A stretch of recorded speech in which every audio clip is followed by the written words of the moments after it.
ஏண்டா தெரியாம தான் கேக்குறேன். நாம காசு கொடுத்து படம் பார்க்கறதுனால தானே அவன் அந்த நிலைமையில இருக்கான். அப்ப யார் முதலாளி? நாம தானே. நாம வேகாத வெயில நின்றுட்டு இருப்போம், அவன் ஏசி கார்ல நாயை பக்கத்துல உட்கார வச்சு கட்டி பிடிச்சிக்கிட்டு உன்னை நாயை விட கேவலமா மதித்து பார்க்காத மாதிரி போய்கிட்டே இருப்பான். நீ அவன் காருக்கு பின்னாடி வாழ்க வாழ்க வாழ்கன்னு கையை தட்டிக்கிட்டே ஓடுவ. ஏட்டா உப்பு போட்டு தானே சோறு திங்கிறீங்க?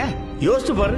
நீ ரசிகனா இருக்கிற எந்த ஒரு நடிகனுடைய பிள்ளையாவது இன்னொரு நடிகனுக்கு ரசிகனா இருந்து அவனுக்கு கட் அவுட் வச்சு பால் அபிஷேகம் பண்ணி அவனுடைய வாழ்க்கை நாசம் பண்ணிட்டு இருக்கானா?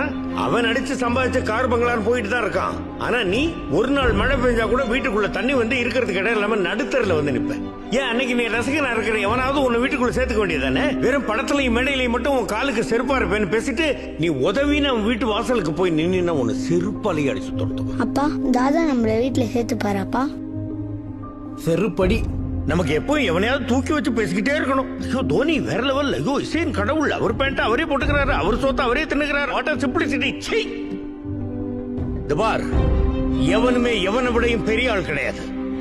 1000 வருஷத்துக்கு முன்னாடி வாழ்ந்து ஒருத்தங்கிட்ட இவர் தான் சச்சின் பெரிய லெஜெண்ட் சொல்லியிருந்தா அவன் யாருதுன்னு கேட்டிருப்பான். கிரிக்கெட்னா என்னன்னு கூட அவனுக்கு தெரிஞ்சிருக்காது.